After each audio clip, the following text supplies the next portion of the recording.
Volkswagen Golf Octavia, or Octavia. I know that's not really the name of this car, it's a bit of a mishmash, but it is from the Volkswagen group. And because this year we had, the new A3, Audi A3, the new Octavia, the new Golf, and the new Leon. So they're all on the same platform, but what's really the difference and how is this car really?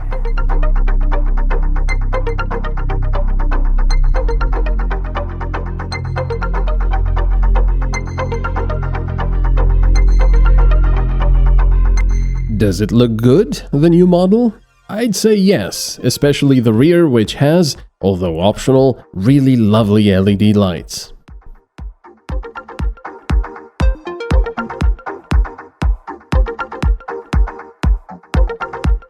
Of course, this 5-door model immediately gets bonus points with me, and not just because of its sizable trunk.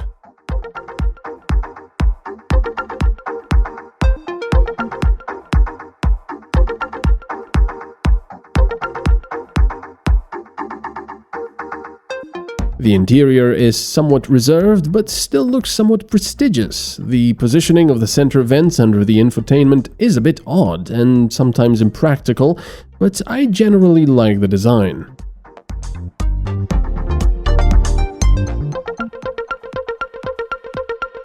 Have you noticed that horrible climate control button? More on that shortly.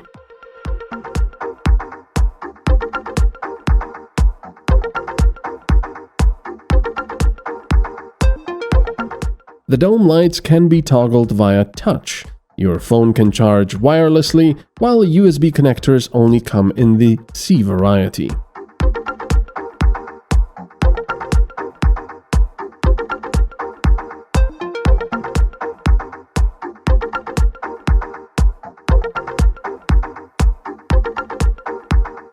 The new Octavia also offers optional 3-zone climate control.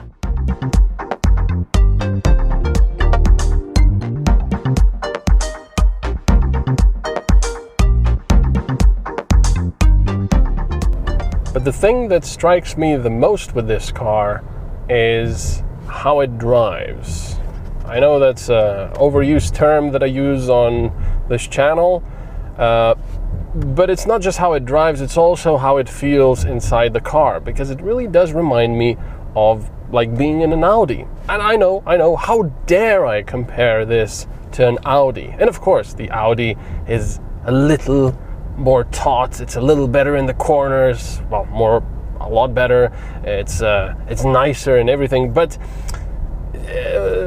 when I was thinking about testing this car, I was like, what am I going to do? It's a bit boring, but actually, it might be a bit boring. It's a car for people that don't want to be necessarily noticed all the time, because it looks quite conservative on the outside. I don't like the front that much, but it looks conservative, it looks pretty good, and inside I really like what they did with the dashboard. It's a little bit different and it's quite interesting. What I don't like is the fact that they use a lot of, and that's not just a Škoda thing, that's a lot of manufacturers, most manufacturers do this nowadays, to make it look like it's more prestigious, they add a lot of chrome plastics around, which basically means that it looks great while it's standing still, but when you're actually driving it in the sun like this, you'll get blinded from this side. I'm getting blinded from that chrome right there. I'm getting blinded from that stuff over there. So,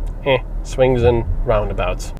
But the fact is that I was driving this car through some traffic jams, through cities, on motorways, and it's really, really nice everywhere. This is not a car, especially on these 17-inch alloys, it's got quite a lot of rubber on them. It does, it's a little wishy-washy in the corners, but it's actually really nice and comfortable on normal driving, with normal driving conditions. And like I said, either it's city or motorway driving or any kind of driving, it's really comfortable and relaxing, and that's what I like about this the most. It's not just conservative, it's very relaxing as well.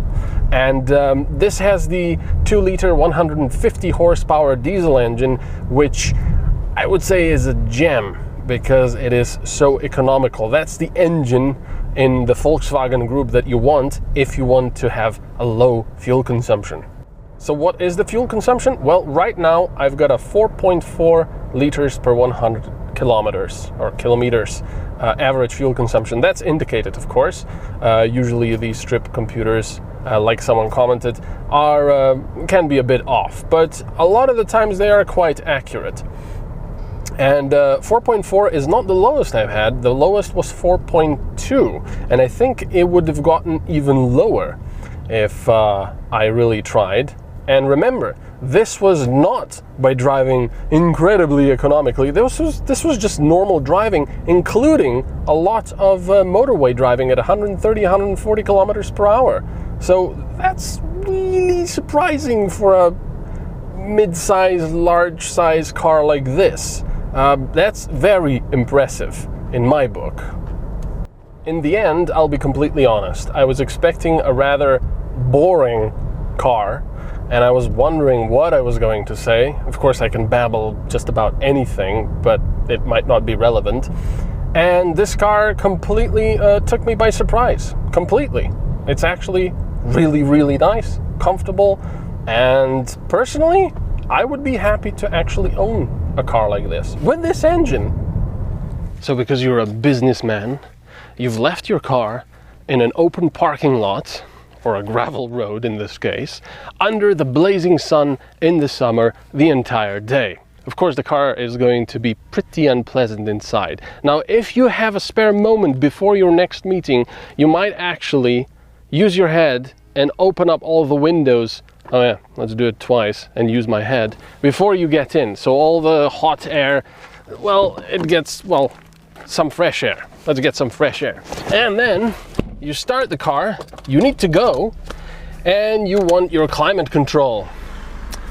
Climate control, please.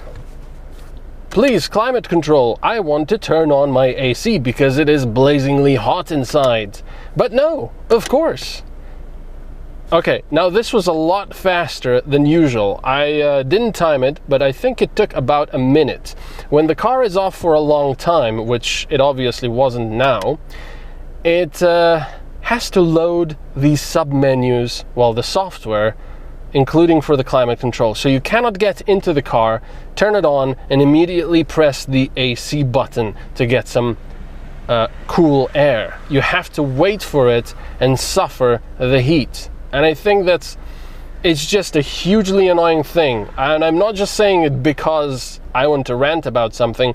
I experienced it today when it was really hot. I left the car under the sun and I just wanted my climate control. And of course, the first thing it gives you is this smart climate control. So you have to go into another sub-menu, which of course, because everything was loading, including the navigation, it was very sluggish. So it didn't want to go to the classic climate control. And because I was impatient, I was doing this, which just meant that, well, it got confused. So this button for climate controls and then everything in the sub-menus is just BS. I can sort of understand the manufacturers. The designers are happy because their dashboard design is not hindered by buttons. The marketing department is happy because a few extra lines of code are cheaper than physical buttons in the long run. But from a practical ownership standpoint, all of this is just ridiculous. The new Octavia starts at just under 18,000 euros.